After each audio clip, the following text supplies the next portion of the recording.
The rooftop of the Crescent Tower in the bustling financial district of Wellington gleamed under the warm hues of the autumn sunset. Nathan Caldwell, a man of calculated ambition, gazed out at the sprawling cityscape through the floor-to-ceiling windows of his high-rise office. His fingers tapped lightly against a cream envelope resting on his mahogany desk. Embossed in golden script was the name Jasmine Carter. The Vancourt timepiece on his wrist ticked steadily, reading 7:43 p.m. Though the workday had officially ended, Nathan's evening was far from over. "Mr. Caldwell," announced Emily, his ever-efficient executive assistant, stepping briskly into the room. She placed a stack of papers on his desk. "The documents for the Arcadia merger have just arrived." Nathan acknowledged her with a curt nod but kept his gaze fixed on the skyline. At 36, he had built Caldwell Innovations into an empire that left veteran industrialists green with envy. His company's dominance in the renewable energy sector was undeniable, and his upcoming marriage to Lily Hargrove, heiress to one of the wealthiest families in the country, promised to cement his position at the pinnacle of power. "Anything else, sir?" Emily asked, sensing his distraction. "Yes," he said, finally turning his piercing gaze toward her. He handed over the envelope. "Deliver this personally. I want confirmation once it's received." After Emily left, Nathan poured himself a glass of aged bourbon and leaned back in his chair. The rich, smoky liquid burned slightly as it went down, but it wasn't enough to quell the flood of memories. 12 years ago, Jasmine Carter had been everything he wasn't: idealistic, warm, and unwavering in her belief in justice.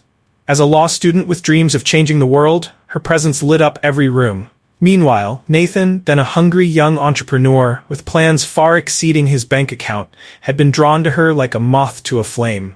Their relationship was fiery and intense, but it was also doomed. "You can't be serious, Nathan," her voice echoed in his memory, sharp and filled with pain. "So that's it? 5 years and now you've decided I'm just an obstacle to your success?"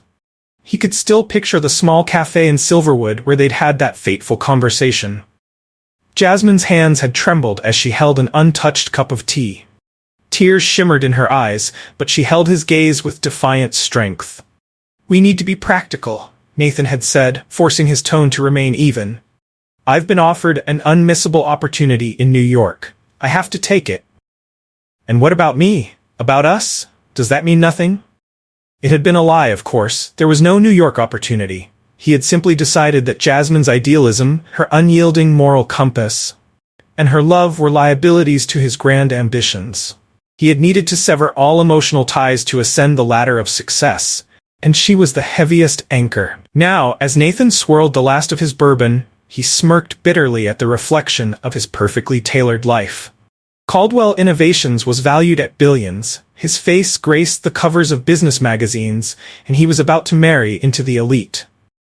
Through discreet inquiries, he had learned that Jasmine had not only survived, but thrived. Now a renowned human rights lawyer, her achievements annoyed him in ways he couldn't fully explain. She was supposed to have crumbled without him. Instead, she had built an illustrious career while retaining that maddeningly radiant kindness he had once admired and now found infuriating. The invitation wasn't an olive branch. It wasn't a sentimental gesture. It was a calculated move to assert dominance. Nathan wanted to see Jasmine in his world, a world of wealth and influence, where he could showcase everything he had accomplished since cutting her out of his life. He wanted her to feel small, out of place. His phone vibrated. A message from Emily. Invitation delivered by hand. Confirmation of receipt obtained. Nathan drained the last of his drink, a self-satisfied smile curling at his lips. In 3 weeks, his wedding would be the event of the season, a glittering spectacle of power and prestige. Jasmine's presence would serve as a reminder to her, and perhaps to himself, of what she had lost and what he had gained. The wedding of Nathan Caldwell and Lily Hargrove was poised to be the event of the year. Hundreds of guests, an array of press coverage, and a display of opulence designed to reflect Nathan's towering success. Amidst all this grandeur, Jasmine Carter's presence would serve his purpose, to show her what she had missed by not being part of his world. "Nathan," Emily's voice sounded crisply through the intercom, breaking his reverie. "Your fiancée is on the line." "Put her through." he replied, straightening himself. Darling, Lily's melodic voice poured through the speaker, warm yet slightly tinged with the anxiety of a bride-to-be. We need to go over the wedding arrangements. I'm thinking of changing the altar flowers. Roses feel too traditional. What do you think? Nathan responded with a few indifferent remarks, his mind barely present in the conversation. His thoughts lingered elsewhere, replaying the moment Emily had handed over the invitation to Jasmine. He wondered about her reaction. Had she hesitated when she saw her name in the golden calligraphy? Did she understand the subtle intent behind the gesture? As their conversation ended, night descended over Wellington. From the top of his steel and glass empire, Nathan stared at the city lights, which once filled him with a sense of wonder during his university days with Jasmine. Now, they seemed cold and distant, symbols of a success that demanded too much. The plan was set, and in 3 weeks he would bask in his ultimate triumph. Yet, as he slipped his phone into the pocket of his custom-tailored suit, a gnawing question surfaced. Who had really lost the most in their story? Meanwhile, across town, Carter and Associates occupied 2 levels of a historic sandstone building on Bellamy Street. In her office, Jasmine Carter turned the invitation over in her hands, its embossed edges catching the faint glow of her desk lamp. The paper felt heavy, not due to its physical quality but because of the memories it unearthed. Dr. Carter, her secretary Mallory, called from the doorway. "Your next client is here." "I'll be right there," Jasmine replied, slipping the invitation into a drawer. She exhaled sharply, collecting her thoughts. Today's case was critical, a family of Syrian refugees facing deportation. Her focus needed to be absolute. During the meeting, she was the consummate professional, her sharp mind cutting through the complexities of immigration law. Still, her thoughts occasionally drifted back to the invitation. Why now, after all these years? Why would Nathan want her at his wedding? 12 years had passed since that rainy afternoon in the cafe on Silverwood Lane. It was there that her romantic ideals had shattered like glass, leaving her to pick up the pieces.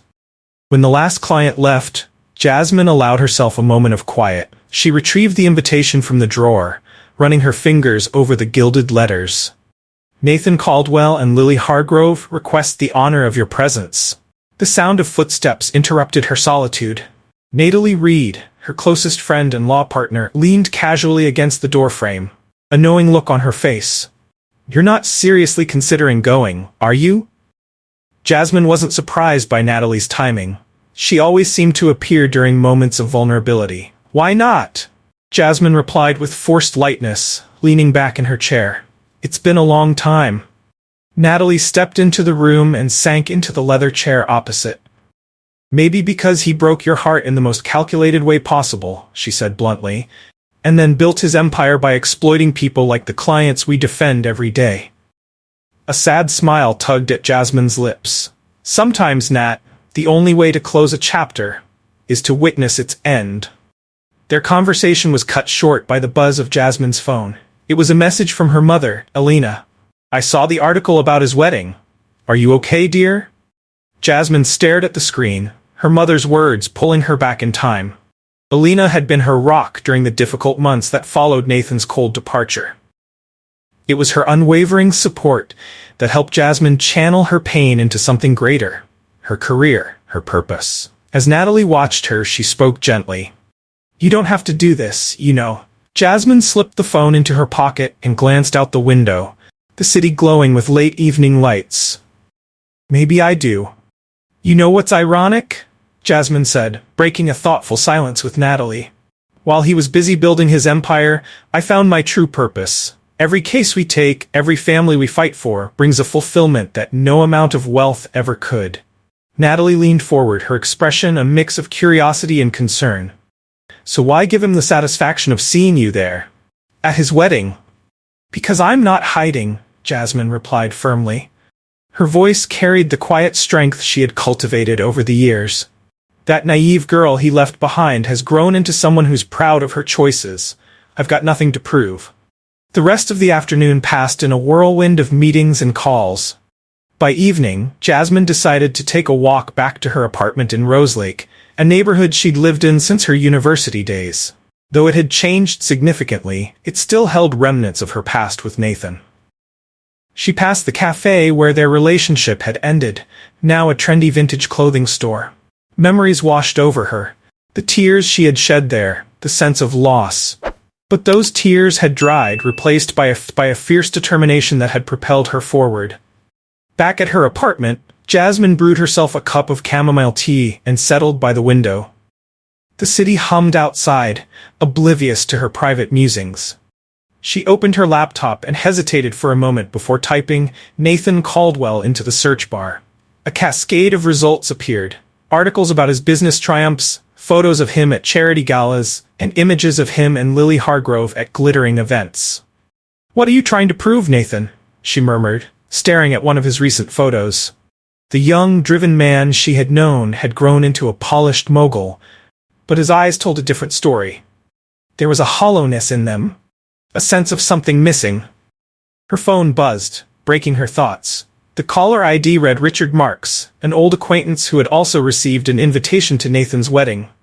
"Jasmine," Richard began, his tone a mix of intrigue and urgency. "I just heard you're going to the wedding. Are you really planning to attend?"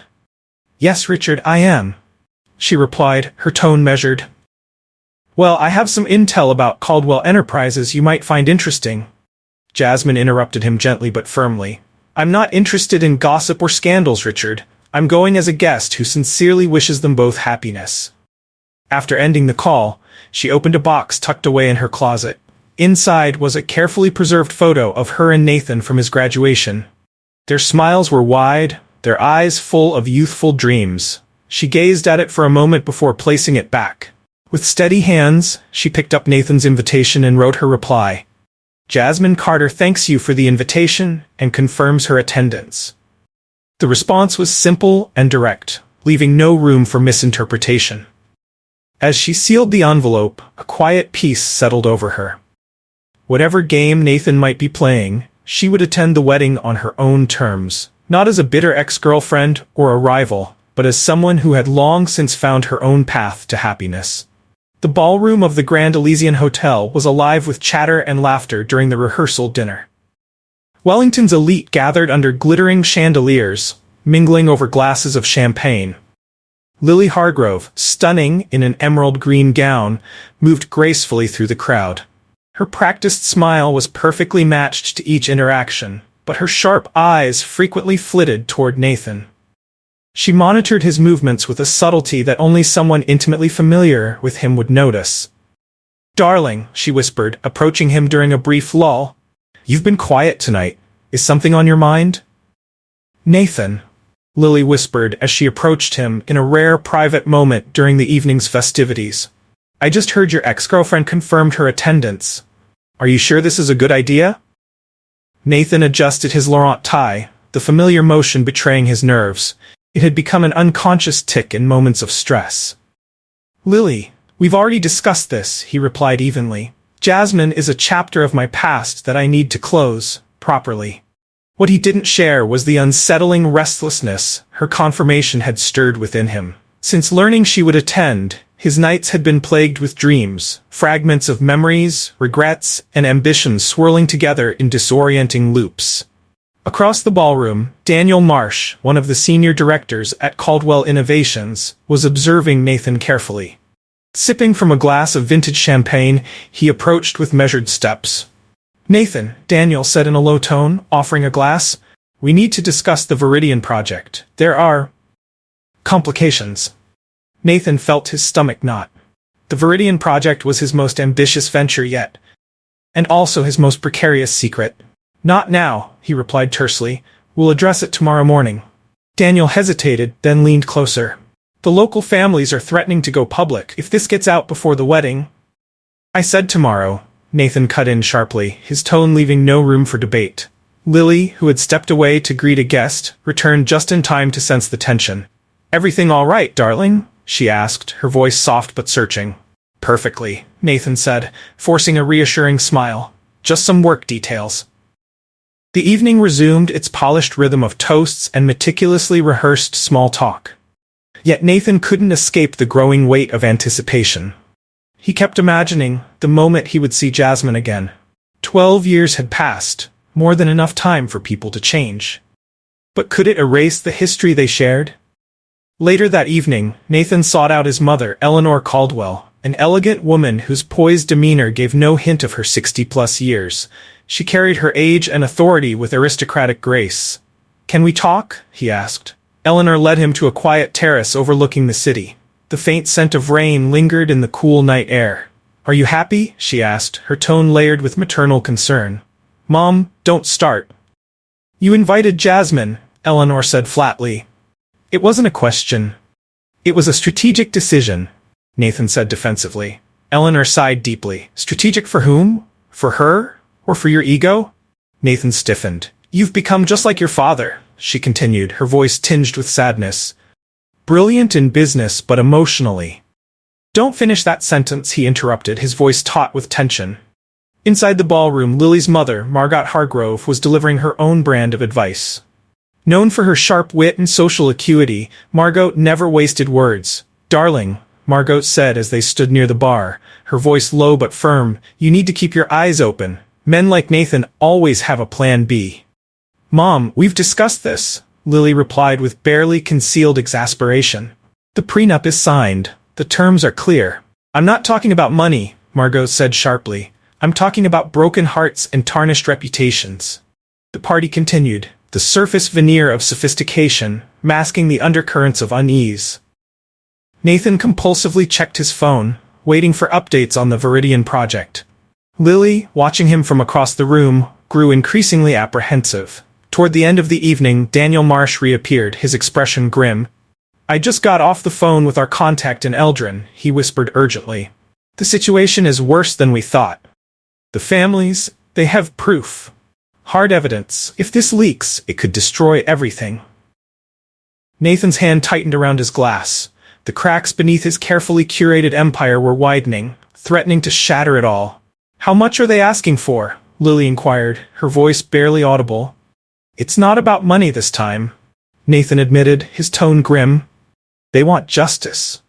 The word justice hung in the air, triggering an image of Jasmine Carter and her tireless advocacy for human rights. The irony wasn't lost on him. Fate had an impeccable sense of timing. Lily appeared at his side, slipping her arm through his.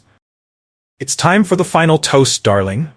Nathan forced a smile and raised his glass, joining the room in celebration.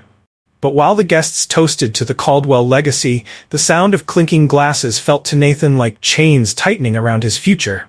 His masterpiece, the Viridian Project, had become his moral Achilles heel. And in less than 48 hours, Jasmine would be at his wedding, witnessing not only his triumph, but potentially his downfall. The evening drew to a close with polished goodbyes and a facade of cheerfulness. In the car ride home, Lily fell asleep on Nathan's shoulder, worn out from her social duties.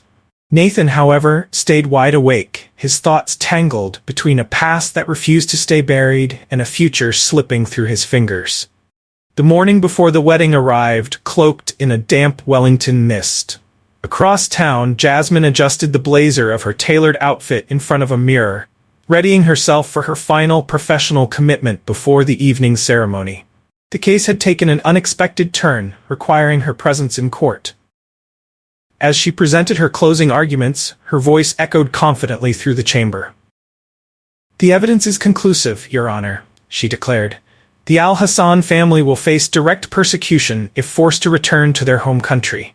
Their fundamental human rights are at risk."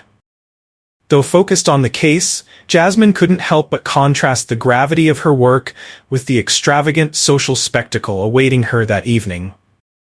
Meanwhile, in the opulent halls of the Severa Hotel, Lily was undergoing her final preparations at the spa. Her hands trembled slightly as she checked her phone. The anonymous message she had received the night before lingered in her mind. "Your fiancé isn't who you think he is. The Viridian Project is just the beginning." Lily dismissed her masseuse, her thoughts swirling. "It's time for your treatment," a spa assistant reminded her gently. "I'll be there in a moment," Lily replied, forcing composure. At Caldwell Innovations, Nathan was locked in his office, grappling with an unfolding crisis. Daniel Marsh stood across from him, a report in hand. 500 families, Nathan," Daniel emphasized, his voice heavy. 500 families displaced to make way for the industrial complex. And now they have proof that we were aware of the environmental risks all along. Nathan buried his face in his hands, his exhaustion palpable. How much time do we have? They've given us 48 hours, Daniel replied grimly. If we don't respond by then, they'll leak everything to the international press, right after your wedding. Nathan's phone buzzed, cutting through the tension. The caller ID read Natalie Reed. Mr. Caldwell. Natalie's voice came through the line, sharp and unyielding. We need to discuss certain operations you've conducted in Eldrin. I trust you know which ones I mean. Nathan's pulse quickened. How did you? Let's just say some of those families now have appropriate legal representation, Natalie interrupted icily. My partner doesn't know yet, but after the wedding, she will. And we're going to have a very interesting conversation. The line went dead, leaving Nathan in stunned silence. At the courthouse, Jasmine wrapped up her workday, her mind briefly drifting to the evening ahead. She tucked away her files, preparing to leave. Across town, Nathan stared out of his office window, the storm clouds gathering in both the sky and his mind.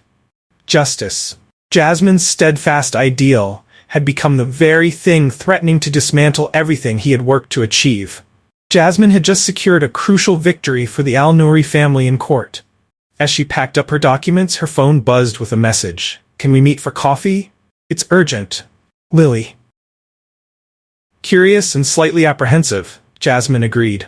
The Rendezvous Café, known for its sleek Art Deco interiors, became the setting for one of the most surreal encounters of her life. Lily was already seated when Jasmine arrived, her manicured fingers tapping nervously on the rim of an untouched cappuccino. Thank you for coming, Lily began, her voice wavering slightly. I know this is unconventional, but I need to ask, what was Nathan like before? Before he became the man he is now? Jasmine studied Lily, taking in her youthful beauty, now shadowed by unmistakable anxiety. Why are you asking me this? She asked, genuinely puzzled. Especially the day before your wedding? Lily's composure faltered, her carefully applied makeup unable to mask the tears threatening to spill. Because, she said quietly, I need to know if I'm making the biggest mistake of my life.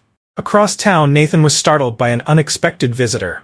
Eleanor Caldwell strode into his office unannounced, her usual air of poise now underscored by palpable disappointment. Eldrin, Nathan? Really? Her voice carried the weight of decades of maternal judgment. You don't understand the stakes in the Asian markets, Nathan replied defensively. No, Eleanor interrupted sharply.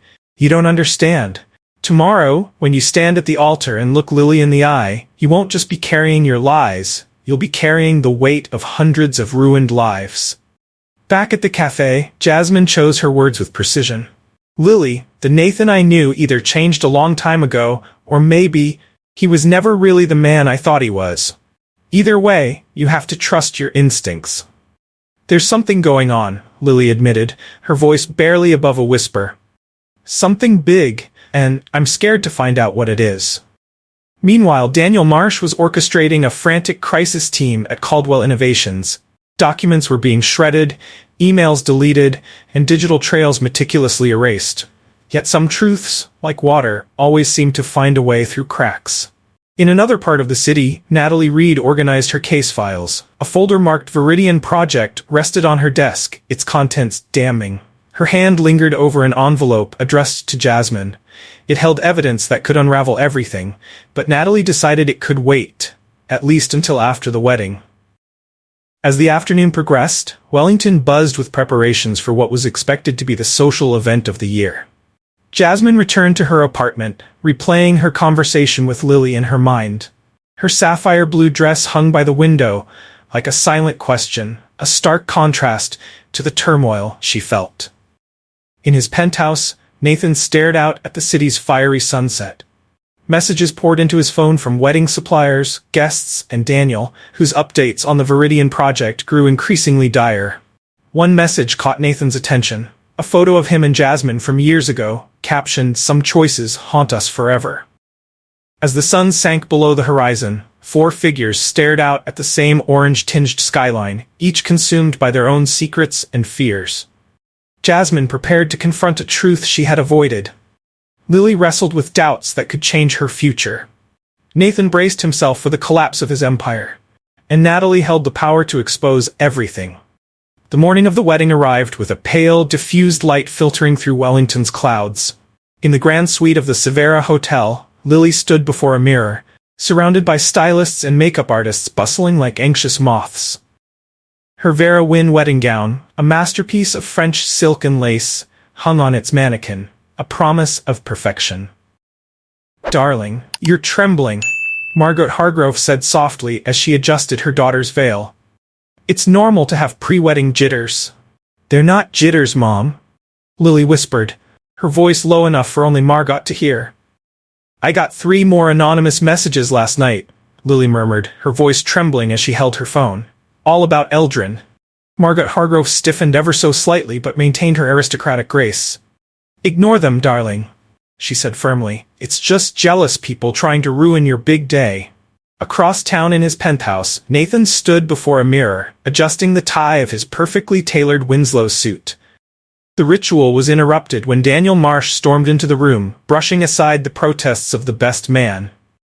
"Nathan, it's in the Financial Tribune," Daniel hissed, thrusting a tablet into his hands. "It's not the full story, but they're circling the Eldrin case. We've got leaks." Nathan's hands shook as he scanned the ominous headline. "Caldwell Innovations, questions surround Southeast Asia operations." "Cancel everything," Nathan barked. "The wedding?" Daniel asked incredulously. "Have you lost your mind? There are 400 guests on their way." "Not the wedding, you fool," Nathan snapped. "The operations in Eldrin, transfer funds to the Caymans and freeze all local assets immediately." Elsewhere, Jasmine stood in her apartment, the sapphire blue fabric of her dress draping elegantly over her frame. She adjusted the hem as Natalie entered, carrying coffee and an air of unease. "I can still stop you from going," Natalie said, offering Jasmine the cup. "We've already discussed this," Jasmine replied evenly. Natalie hesitated, her hand lingering on the bag that held the envelope, the damning evidence against Nathan. "Then I need to show you something first." Before Natalie could continue, Jasmine's phone buzzed. It was Richard Marks.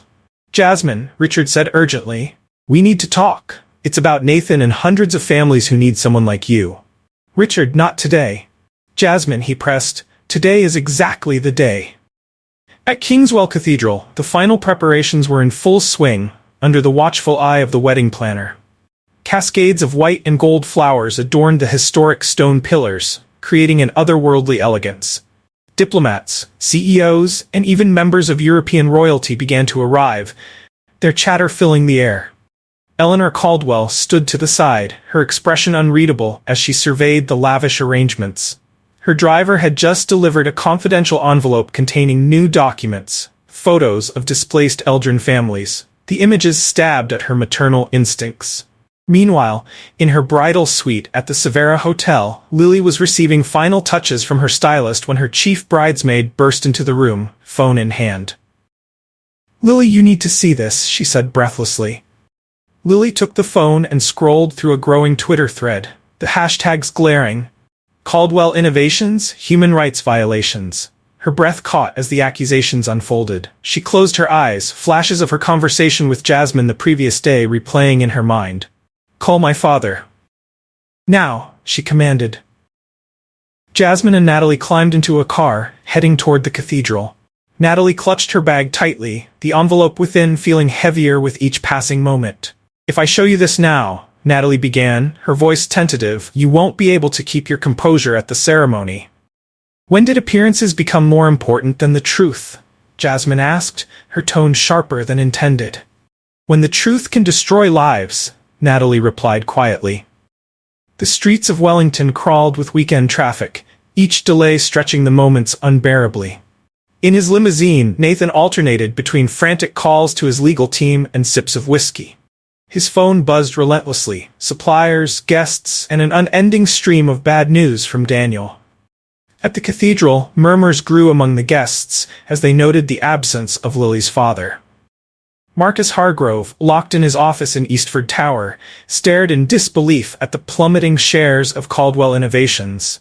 His knuckles whitened as he gripped the phone, barking commands to mitigate the fallout. The threads of deception and ambition, carefully woven over years, were beginning to fray. In different corners of the city, 4 people moved closer to the inevitable reckoning. Jasmine, with the truth she could no longer ignore. Lily, carrying doubts that threatened her future. Nathan, facing an empire poised to crumble. And Natalie, holding evidence that could destroy it all. At Kingswell Cathedral, Jasmine arrived, her heart racing, not from social nerves, but from the weight of unspoken truths. Richard Mark's urgent words echoed in her mind, colliding with the fragments of her conversation with Lily. On the cathedral steps, photographers jockeyed for position, their flashes capturing every high-profile arrival. Beneath the polished smiles, an undercurrent of tension churned. "Last chance," Natalie whispered, gripping Jasmine's arm as they approached the entrance. "I can show you what's in this envelope now, or we can wait until after the ceremony. But once you see it, there's no turning back." Jasmine glanced up at the cathedral's towering facade, the guests in their opulent attire and the storm clouds gathering in the Wellington sky. "Some truths," she said softly, "can't wait another minute." The interior of the cathedral was bathed in a mix of shadow and light, centuries-old stained glass casting kaleidoscopic patterns on the stone floor. Jasmine slipped onto a side bench, her hands trembling as she broke the seal on the envelope Natalie had handed her. The weight of its contents seemed to grow heavier with every second. "My God," Jasmine whispered, her voice barely audible. Her eyes scanned documents and photographs that laid bare the devastating reality of the Viridian project. Images of demolished villages, contracts riddled with ambiguous clauses, and internal emails discussing necessary removals painted a damning picture. But it was one photo that stole her breath. Nathan, just 3 months earlier, shaking hands with military officials. His polished smile contrasted coldly with the desolation surrounding him, a scene of destroyed homes and displaced families. In the bridal suite, Lily faced her own reckoning. Her father, Marcus Hargrove, had arrived unannounced, his expression grim. "The shares are plummeting," Marcus informed her, his voice tight. "And that's only the start. Insiders are saying the full story will break within hours." Still in her silk robe, Lily turned to stare at her wedding gown, hanging like a gleaming suit of armor she no longer felt worthy to wear. "How bad is it?" she asked, her voice small. "It's not just financial, Lily. It's reputational. And it's lives." At the altar, the groomsmen huddled in tense whispers, their eyes glued to their phones. Daniel Marsh, his Italian suit dampened by nervous sweat, was inundated with dire updates from his contacts in Eldrin. Nathan stood apart in the sacristy, his phone vibrating incessantly with calls and messages. His solitude was broken by Eleanor, who entered without knocking. Her eyes gleamed with equal parts anger and anguish. "I've seen the photos," Eleanor said, her voice trembling. "How could you? Entire families, Nathan. Children. It was necessary," Nathan replied mechanically, his words as lifeless as a rehearsed speech, "for the company's growth." "For the market?" Eleanor shot back, her voice sharp. "Your father destroyed our family chasing the market, and now you're doing the same." A sudden commotion in the nave interrupted their argument. Jasmine had risen abruptly, clutching the damning documents, silent tears streaming down her face. "I need to talk to Lily," Jasmine said to Natalie, her voice unyielding. "She deserves to know." Before Natalie could respond, Lily's voice rang out, clear and steady, from the side entrance.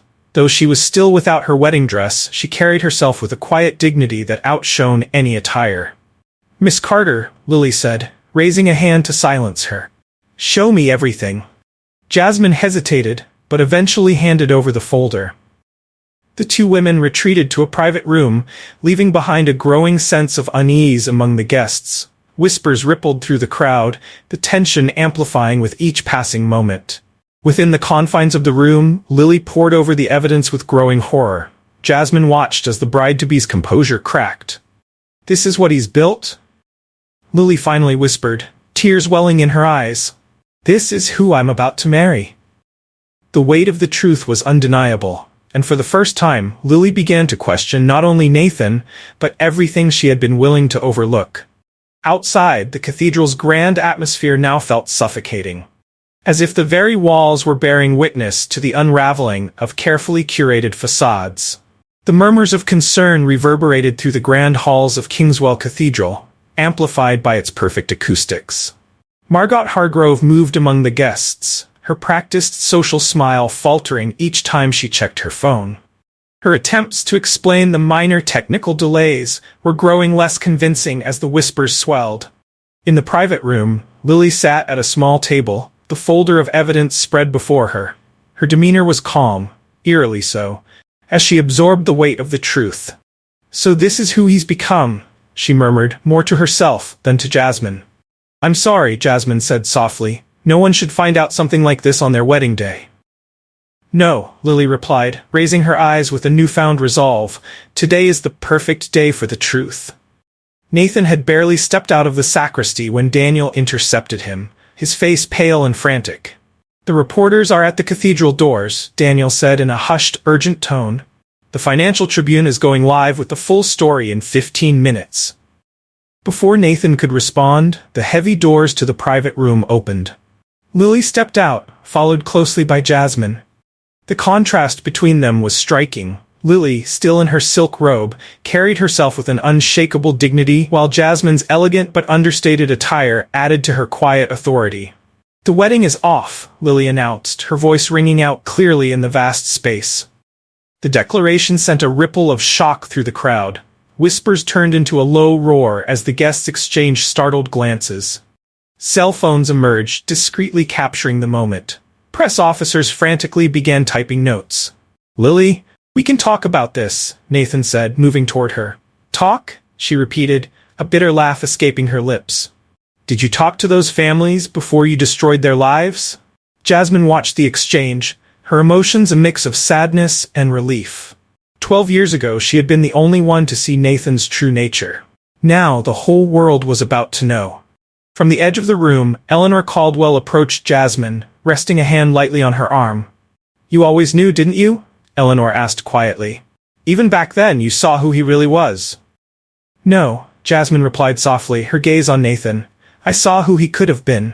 The hours following Lily's announcement turned the cathedral into a center of controlled chaos.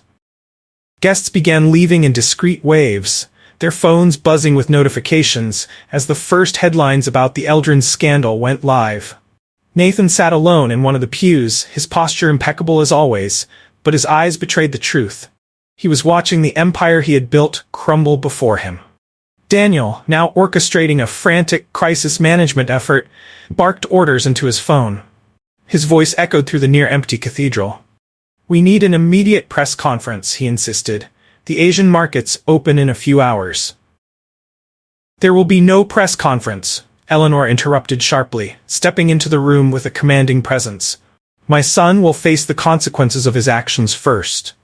At the Severa Hotel, Lily sat between her parents in a private suite, while a team of legal advisors worked to dissociate the Hargrove family from the Caldwell scandal. "Dad," Lily said, breaking the tense silence. "How much did you know about Eldrin?" Marcus hesitated, his face paling. "Lily, there are certain realities in the business world." "How much?" she demanded, her voice trembling. "Enough to have tried to warn you without jeopardizing our own interests," Margot interjected smoothly. "Why do you think I insisted on that prenuptial agreement?" In a small cafe near the cathedral, Jasmine and Natalie sat at a corner table, their conversation interrupted by an urgent call from Richard Marks. "The families in Eldrin want you as their legal representative," Richard said without preamble. Jasmine's breath caught. "Me? Why me?" "They've seen your record, Jasmine," Richard explained. "And you know Nathan. You understand how he operates. They trust you to fight for them." As Jasmine ended the call, she exchanged a glance with Natalie. The path ahead was clear, but it would not be easy. The Wellington sky darkened as thick storm clouds gathered, mirroring the charged atmosphere across the city. Nathan finally emerged from the cathedral, only to be greeted by a wall of journalists and flashing cameras. "Mr. Caldwell, can you confirm the allegations of forced displacement in Eldrin?" One reporter shouted. "There are claims of bribery involving local officials," another pressed. "Mr. Caldwell, Lily Hargrove has already spoken publicly about the wedding cancellation. Do you have a statement?" Before his driver could carve a path through the crowd, a familiar voice cut through the chaos. "Nathan." He turned, and his breath caught. Jasmine stood just a few meters away, holding a folder he instantly recognized, the same one Lily had been holding earlier. "Not here," Nathan said, his voice low, almost pleading. Yes, here, Jasmine replied firmly, because this is where you'll finally have to face the truth. The flashes of the cameras intensified, capturing the tension as Jasmine approached him with deliberate steps. The scene unfolded like a confrontation between predator and prey, though the roles were now reversed. 12 years ago, you taught me a lesson about ambition and power, Jasmine began, her voice calm but forceful, audible to the surrounding press. Today, I'll teach you one about justice and redemption. From a distance, Eleanor Caldwell watched the confrontation, her heart a battleground of maternal love and profound disappointment. Beside her, Daniel Marsh delivered the latest grim update. The shares are down 30%, and investors are panicking. Let them, Eleanor said coldly. Maybe it's time to rebuild something better from the ashes. At the Severa Hotel, Lily received an unexpected visitor. Natalie arrived carrying yet another folder of documents. There's something you need to see, Natalie said, her tone grave. Lily, exhausted and emotionally spent, looked up. What could possibly be worse? It's not worse, Natalie replied, setting the folder down gently. It's different. It's about how it all began, about who Nathan was before he became this. Back on the crowded street, Jasmine continued her confrontation with Nathan. Her words were heavy with meaning, each syllable cutting through the rain that had started to fall. Those families in Eldrin aren't just numbers on a spreadsheet, Nathan. They're real people with real dreams, just like we were once. You don't understand how the corporate world works, Nathan attempted, his voice strained. No, Jasmine interrupted, her tone sharp and unwavering. You're the one who doesn't understand. Power without purpose is emptiness. Success without humanity is failure. The rain intensified, transforming from a soft drizzle into a torrent. The journalists retreated, their equipment at risk, but Jasmine and Nathan remained locked in the moment, rainwater running down their faces like tears neither would shed. What do you want from me? Nathan finally asked, his voice barely audible over the storm. I want you to do the right thing, Jasmine said, her eyes never leaving his. For once in your life, choose the hard but right path. As night fell, the storm raged on. The lights of Wellington blinked faintly through the downpour, a distant reminder of the city's relentless energy. Nathan sat alone in the now empty conference room of Caldwell Innovations, staring out at the rain-slicked streets below. The city lights, once symbols of his invincibility, now seemed impossibly far away. The lawyers are waiting, Daniel announced, his tie loosened and his hair disheveled, the toll of the day evident. Nathan didn't move, his gaze fixed on the city, the weight of the choices before him heavier than ever. They have a containment strategy, Daniel said, his tone a mix of exhaustion and desperation. No, Nathan interrupted, his voice unnervingly calm. There will be no containment. Elsewhere in the city, at Carter and Associates, Jasmine was leading a video conference with representatives from Eldrin. The faces on the screen, etched with pain yet filled with hope, listened intently as she spoke. I promise you, Jasmine said firmly, her conviction unwavering. We will achieve justice, not through revenge, but through truth and reparation. Standing in the corner of the room, Natalie observed her friend. She saw something in Jasmine she hadn't noticed before. A deeper purpose, one that extended beyond the courtroom victories they had celebrated in the past. Meanwhile, in her apartment in Westvale, Lily sat at her desk, scrolling through old emails from Nathan. Between the messages of affection and detailed plans for their future, she now noticed subtle signs she had ignored. Hints of his true nature, scattered like breadcrumbs. Her phone buzzed and she saw Eleanor Caldwell's name on the screen. He's about to do something, Eleanor said without preamble, her voice steady but heavy with meaning. Something that will change everything.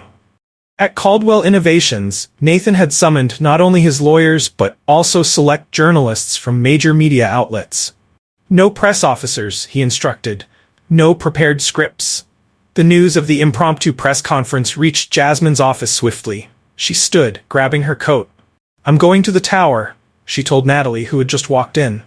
Natalie frowned, picking up her keys. What do you think he's planning to do? Jasmine hesitated, her voice tinged with uncertainty. For the first time in 12 years, I honestly don't know.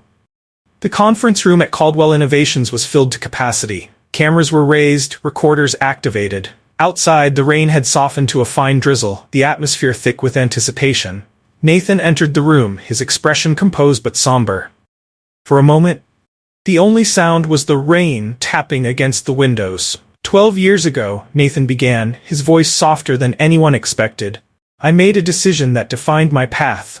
I chose power over love, ambition over humanity. Jasmine arrived just in time to hear his words. She lingered near the door, her heart clenching.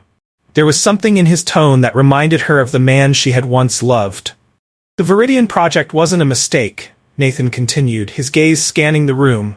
It wasn't an oversight or a poorly executed plan, it was the direct result of who I chose to become. Daniel moved to intervene, his face pale, but Nathan silenced him with a single gesture. I'm not here to defend myself, Nathan said firmly, nor to diminish the gravity of my actions. I am here to take full responsibility. Gasps rippled through the room as he continued. Caldwell Innovations will immediately suspend all operations in Eldrin and establish a compensation fund for the families affected by our decisions. Journalists fired rapid questions, but Nathan pressed on. In addition, he said, I am stepping down as chairman of the company. The board will receive my letter of resignation today, along with a detailed restructuring plan that prioritizes ethical and sustainable practices. From her vantage point, Eleanor watched, tears slipping silently down her face. For the first time in years, she saw her son emerging from the shadow of the man he had become. As the room buzzed with activity, Lily entered discreetly, making her way to Jasmine's side. Did you know he was going to do this? Lily whispered. No, Jasmine replied, her voice soft but certain. I didn't. Together they stood and watched as Nathan faced the consequences of his actions, not just for the first time, but perhaps in the only way that truly mattered. Maybe you've been waiting for this all along, Lily murmured as she watched Nathan's announcement conclude. The next few hours were a blur of official statements, international calls, and emergency board meetings. Caldwell Innovations, once a symbol of power, was beginning its transformation. Nathan remained in his office, methodically clearing out personal items from his desk drawers. Among the papers he found an old photograph, yellowed with time, him and Jasmine at her graduation, their smiles filled with youthful hope. On the back of the photo, written in Jasmine's neat handwriting, were the words, I will always believe in the man you can be. A soft knock on the door pulled him from his reverie. It was Jasmine. The family representatives have requested a personal meeting, she informed him. In Eldrin? She nodded. I've already booked the tickets, Nathan said. It won't be easy, Jasmine warned, her tone gentle but firm. Nothing worthwhile is, he replied, a faint, ghost-like smile appearing. You taught me that, remember. The city's lights danced outside, oblivious to the personal reckonings taking place within its glass and steel walls. Inside Nathan's office, something shifted. It wasn't forgiveness, that would take time. Nor was it redemption, which still lay far ahead, but it was the first real step toward becoming the person Nathan might still be. Eldrin, Southeast Asia. The oppressive heat wrapped around them like a heavy blanket as Nathan sat in the back seat of the car, staring out the window. His beige linen suit clung to his frame as they wove through crowded streets, bustling with life. Jasmine sat beside him, her focus sharp as she reviewed documents. The silence between them was broken only by the hum of the air conditioning and the muted cacophony of the city outside. The first family we're meeting is the Than family, Jasmine said, breaking the silence. They've lost not only their land, but 3 generations of history. Back at the Caldwell home, Eleanor watched the international coverage with a mix of pride and trepidation. The company's shares had begun to stabilize, but the journey ahead was daunting. Shareholders are split, Daniel said during a video call. Half want Nathan out entirely, the other half see this as an opportunity for ethical rebranding. And Lily? Eleanor asked, noting the absence of updates on her son's former fiancé. She's taken over the Hargrove operations in Asia, Daniel replied, and honestly, she's doing an incredible job. The car stopped in front of an ancient temple, its weathered walls radiating a sense of history and peace. The meeting had been arranged here, at a place of spiritual significance, chosen as neutral ground where truths could be spoken and perhaps forgiveness sought. Remember, Jasmine said as they stepped out, her voice calm but firm. We're not here to negotiate, we're here to listen. Inside, the temple was cool and serene, a stark contrast to the blazing heat outside. 15 family representatives sat on traditional mats, their faces stoic, their grief restrained. Mr. Than, an elderly man with piercing eyes and a presence that commanded respect, was the first to speak. "Mr. Caldwell," he began, his tone measured but firm, "have you come to see for yourself what your spreadsheets and reports really mean?" For the next 2 hours, Nathan sat in silence as the families shared their stories. Tales of homes demolished, crops destroyed, and lives torn apart, not by war or natural disaster, but by decisions made in air-conditioned boardrooms thousands of miles away. "My granddaughter," one elderly woman said, tears glistening in her eyes, "asks me every night when we can go home. What should I tell her?" With every word, Nathan felt the weight of his choices pressing down on him. Choices that once seemed calculated and necessary now felt irredeemably wrong. Jasmine translated every word, her tone professional and steady, though her hands trembled slightly with the weight of the emotions she was carrying. During a brief pause, Nathan stepped outside, the oppressive heat hitting him like a wall. Yet it barely registered. His phone vibrated incessantly with messages, updates from Daniel about the company, legal alerts about mounting lawsuits, and inquiries from journalists chasing exclusives. "Are you holding up?" Jasmine asked, appearing beside him. "I don't know," he admitted, his voice raw. "How do you even process the fact that you've destroyed lives for profit?" "Not by coping," she said simply. "By transforming."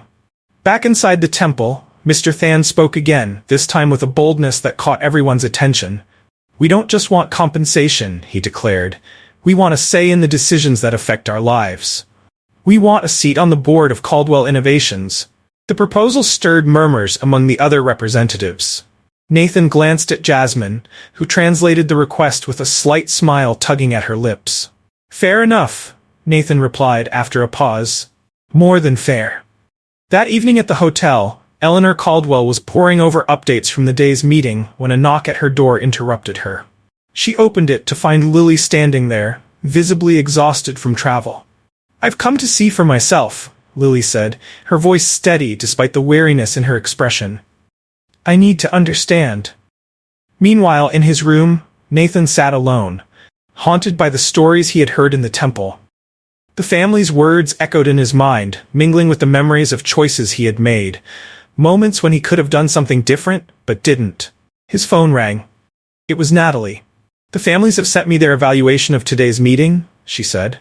"And they said they saw something they didn't expect." "What's that?" "Humanity," Natalie replied simply. The next morning, the group prepared to visit the areas affected by Caldwell Innovations projects. Nathan knew it would be even harder to witness the devastation firsthand, but something had shifted inside him. The stories he had heard had cracked the armor he had spent years building around himself. Late the previous night, Jasmine had knocked on his door, holding a stack of documents. "Tomorrow will be harder," she warned. "I know," Nathan replied. "But for the first time in a long time I'm doing something that needs to be done, not just something I want to do." The ceiling fan in the room whirred lazily, spreading warm, humid air. Outside, the city of Eldrin slept under a canopy of stars, oblivious to the quiet drama of redemption playing out within its borders. Dawn brought with it stifling heat and a more oppressive reality. The motorcade moved slowly along red dirt roads, leaving behind the relative comfort of the city for the heart of the affected lands. Nathan sat in the back seat of the lead vehicle, watching the landscape shift. Green fields gradually gave way to barren wastelands. Rusting construction machinery dotted the area, silent relics of his company's misguided ambitions. "There," Mr. Than said from the front seat, pointing to an expanse of desolation. "That was the center of our village." The cars stopped. Nathan stepped out and his breath caught. What had once been a thriving community was now reduced to exposed foundations and a few stubborn trees that refused to die. "The houses were arranged in a circle," Mr. Than continued, his voice heavy with memory. "In the center, we had a communal space. It was where we celebrated weddings, festivals, births." Jasmine translated, her voice steady, though she noticed how pale Nathan had become. For all his corporate reports and profit margins, nothing could have prepared him for the visceral impact of seeing the destruction he had caused. "Here," Mr. Than said, stopping in front of an ancient fig tree, its roots gnarled and strong. "My father planted this tree when I was born." Nathan stared at the tree, its resilience a silent testament to what had been lost, and what might still be reclaimed. Eleanor Caldwell, who had insisted on joining the visit, instinctively reached for Nathan's hand. For a fleeting moment it was as if he were a boy again, helping her plant flowers in their garden at home. A few steps behind, Lily stood, furiously jotting notes on her tablet. This wasn't just about data and statistics anymore. These were stories, lives and traditions, things that could never be replaced but might still be preserved or restored. The official documents labeled this area as underutilized land with industrial potential, Nathan said, his voice hoarse. No mention of family trees or sacred spaces. "That's because some values can't be measured on a spreadsheet," Jasmine replied softly. The group pressed on, stopping at several points where more families shared their stories. Each stop added another layer of raw reality that shattered any rationalizations Nathan had clung to in the past. At one site, an elderly woman led them to a small grave, miraculously undisturbed amid the devastation. "This is where my grandson rests," she explained through Jasmine's translation. "He fell ill during the displacement. The stress, the change, it was too much for his little body." Nathan wandered away from the group, overwhelmed. He stumbled until he reached the shade of a solitary tree, leaning against it for support. His body shook with silent sobs. The first time he had cried in years. From a distance, Eleanor watched with a pained expression. Turning to Jasmine, she asked, "Did you know it would affect him like this?" "I knew he needed to see it," Jasmine replied, "to understand the true impact of decisions made in air-conditioned boardrooms." Lily, who had kept her distance for much of the visit, finally approached Nathan. "That could have been our legacy," she said quietly. "Maybe the universe spared us something far worse than a cancelled wedding." Later that afternoon, Mr. Than led the group to a makeshift school where children from displaced families were studying. The bamboo walls were decorated with vibrant drawings depicting their memories: lost homes, destroyed gardens, interrupted lives. "They haven't stopped dreaming," the teacher explained, her voice steady despite the weight of her words. "They just dream differently now." Nathan paused before one drawing in particular. It depicted a simple house under a large tree, surrounded by colorful flowers. In the corner, written in shaky English, were the words, "My real home." Turning to the group, Nathan spoke with a newfound conviction. "The compensation fund won't just be money," he said. "We'll rebuild, not just houses but entire communities, and this time, we'll do it right." Jasmine translated his words, watching as the expressions around them shifted. Not to jubilation, but cautious hope. "How can we trust you?" someone in the crowd asked. "You can't," Nathan admitted, his voice steady. "Not yet. That's why I want you to oversee every step, every decision, every penny spent." As the sun set over the devastated land, the group gathered for a traditional meal prepared by the community. Nathan sat on the ground with the others, eating with his hands as was the local custom. "Tomorrow," Mr. Than said, "we'll show you the plans our families have created for rebuilding. We don't just want to recover what we lost, we want to build a better future." Jasmine translated his words and noticed something in Nathan's expression that she had never seen before, a blend of humility and determination. Later that night, under a star-strewn Eldrin sky so different from Wellington's city lights, Nathan found the words he'd been searching for. "I spent years building something I thought was great," he admitted to Jasmine, who sat beside him like a steady anchor in the turbulent sea of his transformation. "But I think, for the first time, I'm learning what greatness truly means." 3 months later, the Caldwell Innovations office in Wellington had undergone a striking transformation. Once dominated by cold steel and glass, the space now featured lush plants and photographs of Eldrin communities. In the main meeting room, a detailed map showcased the progress of the reconstruction projects. Nathan, now splitting his time between Wellington and Eldrin, was reviewing the latest reports when Eleanor walked in, holding a document. "The council approved it unanimously," she announced, a rare, genuine smile lighting up her face. The reconstruction program will expand to other regions affected by similar projects. The transformation of Caldwell Innovations had become a case study in business ethics. Under a new governance structure that included representatives from affected communities, the company was redefining corporate responsibility. Lily, who had remained surprisingly involved, now spearheaded a joint initiative between Hargrove Industries and Caldwell Innovations focused on sustainable development. "It's ironic," she remarked during a video conference with Jasmine. "The wedding didn't happen, but we ended up creating something far more meaningful together." Jasmine had also expanded her legal practice. Carter and Associates now occupied an entire floor in Westvale, specializing in human rights and corporate accountability. Natalie, ever the efficient partner, led a dedicated team handling cases involving communities impacted by large corporations. As Jasmine was reviewing a report, her assistant knocked softly. "Mr. Than is on the line." Jasmine turned to her computer screen, where the familiar face of the Eldrin community leader appeared. Behind him, workers bustled around structures under construction. "The first houses are nearly complete," he reported proudly. "And the trees Mr. Caldwell insisted on planting, one for each family, are already taking root." The mention of Nathan brought a faint smile to Jasmine's lips. In recent weeks, their conversations had grown more frequent and unexpectedly natural. It wasn't a rekindling of their past, but rather the beginning of something new and undefined. "How's he doing?" she asked, keeping her tone professional. "Different," Mr. Than replied after a thoughtful pause. "He listens more than he talks now. His hands even have calluses from working alongside us." In Eldrin, Nathan had indeed traded his tailored suits for practical clothes. Days were spent on construction sites, learning from the locals and contributing to the rebuilding effort. During one of Eleanor's visits, she observed her son as he worked. His appearance had changed, sun-darkened skin, calloused hands, but it was his demeanor that struck her the most. "You look at peace," she commented as he took a break. "It's not peace," he replied, wiping the sweat from his brow. "It's purpose."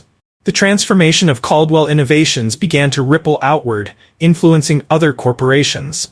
Business headlines referred to it as the Caldwell effect, a new model that prioritized social impact over immediate profits. One particularly sweltering afternoon in Eldrin, Nathan was planting another tree when his phone buzzed with a message from Jasmine. "Council approved your proposal for the new community center. Congratulations."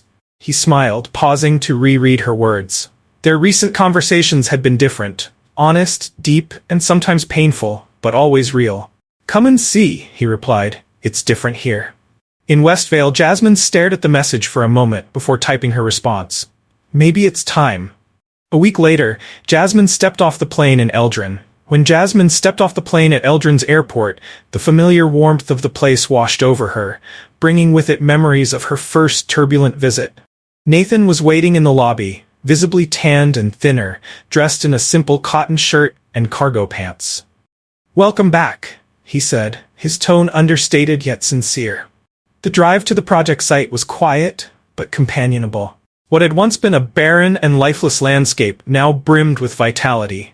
New buildings were taking shape, gardens flourished, and the joyful sounds of children playing filled the air. "Over there," Nathan said, pointing to a central clearing. "That will be the new community center." Mr. Than suggested including a library and a space for English classes. As Jasmine observed the changes, her focus shifted to the residents and how they interacted with Nathan. Their respect was clear, but so was an easy familiarity, as though he were no longer an outsider. "You've really changed," she remarked during a quiet moment. "I haven't changed," Nathan replied softly. "I've just found who I was supposed to be all along." Night fell over Eldrin, bringing a refreshing breeze. Under the canopy of a newly planted tree, Jasmine and Nathan talked about the future. Not just for the projects or the company, but something more personal. Some stories, Jasmine reflected, need a different ending to make sense. Nathan looked at her, then at the community now thriving around them, and finally understood what rebuilding truly meant. 1 year later, Caldwell Innovations had fully embraced its transformation. The company's new headquarters in Wellington, a sustainable building with green walls and solar panels, was a stark departure from its old mirrored glass facade. Nathan, now the director of social impact, reviewed the latest reports from Eldrin. The photographs told a story of transformation. Homes rebuilt, schools functioning, and crops thriving once again. But it was the smiles on people's faces that spoke the loudest of their success. The third quarter numbers are in, Eleanor announced, stepping into his office. Now serving as interim CEO, she had proven to be a skilled leader, balancing profitability with accountability. And? Nathan asked, noting her composed but pleased expression. 15% growth, she replied, sustainable, ethical, and with measurable social impact. The skeptics on the board have finally gone quiet. Caldwell Innovations had become a case study in global business schools. The Caldwell method, as it was now called, demonstrated that profitability and purpose could coexist. Across the world, Carter & Associates was also celebrating milestones. Jasmine's firm had grown into a global leader in corporate humanitarian law, with offices on 3 continents. That morning, Jasmine prepared for a pivotal presentation. "Ready?" Natalie asked, adjusting the projector in the conference room. "Almost," Jasmine replied, glancing out the window. Across the street, the new Caldwell Innovations building stood as a constant reminder of how much had changed. The room began to fill with international executives, eager to learn how they too could replicate such a transformation. Among the attendees was Eleanor, who watched Jasmine with quiet pride. "The true cost of business," Jasmine began, her voice clear and measured, "isn't just calculated in dollars or profits. It must be measured in lives impacted, communities strengthened, and legacies preserved." As she spoke, her thoughts wandered back to Eldrin. Afternoons spent working alongside Nathan and the local communities, moments of shared effort and quiet revelation. The story of Eldrin and Caldwell Innovations had become more than a case study. It was now a model for what could be achieved when ambition was paired with accountability and vision met humanity. Something had taken root in Eldrin, something fragile yet enduring, born amidst the ruins and the rebuilding. It was neither forgiveness nor redemption, but a quiet understanding that transcended both. After Jasmine's presentation, Eleanor approached her. "He asks about you," she said simply. "More than he admits." Jasmine smiled faintly. "I know. We're finding our own rhythm." In Eldrin, Mr. Than led a planting ceremony. For every baby born into the rebuilt community, a new tree was planted. A tradition nearly lost during the destruction, but now reborn with deeper meaning. "Nathan sent word," Mr. Than informed his wife. "He'll be here for the Harvest Festival next month." The festival had become a symbol of renewal, celebrating not just the reclaimed abundance of the land, but the union of cultures and the possibility of starting anew. Back in Wellington, Nathan was finalizing his preparations for the trip when his phone buzzed with a message from Jasmine. "Dinner tonight? I've got news about the expansion project." Their meetings, once strictly professional, had gradually become more personal. Discussions about reports and strategies often wandered into shared memories, future dreams, and possibilities they hadn't yet explored. That evening, in the cozy Indian restaurant they frequented, they shared more than ideas, they shared an unspoken understanding of who they had become. "Eldrin taught me something," Nathan reflected, pausing between bites of curry. "Sometimes we need to lose everything to understand what truly matters." Jasmine studied him for a moment before replying. "And what truly matters?" "Truth. Purpose." He hesitated, meeting her gaze. "And second chances." Autumn had painted Wellington in hues of gold and amber. At Caldwell Innovations, new headquarters and exhibit chronicled the company's transformation. From ruins to reconstruction, from hollow ambition to meaningful purpose. During a break, Lily paused to examine a photograph. It captured a moment in Eldrin. Nathan and Jasmine, sitting under Mr. Than's fig tree, talking with local children. "There's something about this image," she remarked to Eleanor, who stood nearby. "It perfectly captures the essence of change." "Sometimes," she added with a wry smile, "fate has an odd sense of humor. The wedding that didn't happen opened doors to something far greater."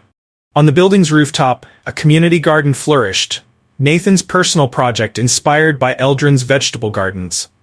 Employees and executives worked side by side, growing herbs and vegetables, learning lessons of patience, growth, and renewal. Jasmine found Nathan there later that day, watering newly planted seedlings. "I hear you're going to the Harvest Festival," she said casually. Come with me, he replied without hesitation.